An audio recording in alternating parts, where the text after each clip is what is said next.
ಕುರಾನ್ ಅಲ್ಲ, ಇದಕ್ಕೆ ಮೂಲ ಇಸ್ಲಾಂ ಧರ್ಮ ಅಲ್ಲ, ಇದೆಲ್ಲ ಕೇವಲ ರಾಡಿಕಲ್ ಮನಸ್ಥಿತಿ ಇರುವ ಕೆಲ ಬೆರಳೆಣಿಕೆ ಮಂದಿಯಿಂದ ಮಾತ್ರ ಆಗ್ತಾ ಇರೋದು. ನೀವು ಕೆಲ ರಾಡಿಕಲ್ಗಳು ಮಾಡ್ತಾ ಇರುವ ಕುಕೃತ್ಯಕ್ಕೆ ಇಡೀ ಇಸ್ಲಾಂ ಧರ್ಮವನ್ನ, ಅದರಲ್ಲೂ ಭಾರತೀಯ ಮುಸಲ್ಮಾನರನ್ನ ಎಲ್ಲರನ್ನೂ ಟೆರರಿಸ್ಟ್ ಅನ್ನೋ ರೀತಿಯಲ್ಲಿ ನೋಡಬಾರದು. ಆಯ್ತು, ರಾಡಿಕಲ್ಗಳು ಯಾರು?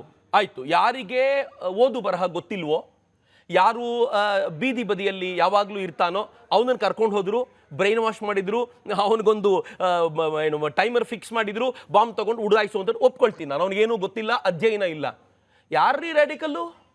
ಒಸಾಮಾ ಬಿನ್ ಲ್ಯಾಡನ್, ಅವನು MBA ಗ್ರಾಜ್ಯುಯೇಟು, ಅವನು ರ್ಯಾಡಿಕಲ್ಲ. ಉಮರ್ ನಬಿ ಡಾಕ್ಟರ್, ಅವನು ರ್ಯಾಡಿಕಲ್ಲ. ಶಹೀನ್ ಆ ಲೇಡಿ ಡಾಕ್ಟರ್, ಆಕೆ ರ್ಯಾಡಿಕಲ್ಲ.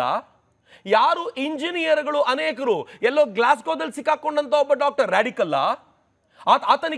ಆತ ದಡ್ಡನ? ಅಂದ್ರೆ ಅತ್ಯಂತ ಬುದ್ಧಿವಂತರು ಇಂಜಿನಿಯರ್ಗಳಾದ ನಂತರ, ಡಾಕ್ಟರ್ಗಳಾದ ನಂತರ ಅವರು ಕುರಾನ್ನಲ್ಲಿರುವಂಥ ಈ ಮೂಲಭೂತವಾದವನ್ನ ಯಾವುದನ್ನ ಈ ಬುದ್ಧಿವಂತರೆಲ್ಲ ಇಲ್ಲಿ ನಿಂತ್ಕೊಂಡು ಅದನ್ನ ಭಾರತೀಯ ಮುಸಲ್ಮಾನರು ಫಾಲೋ ಮಾಡಬಾರ್ದು ಅಂತ ಹೇಳ್ತಾರೋ ಅದನ್ನ ಫಾಲೋ ಮಾಡುವಂತ ಆ ಜನ ಅವರು ದಡ್ಡರನ್ಬೇಕೋ ಬುದ್ಧಿವಂತರನ್ಬೇಕೋ?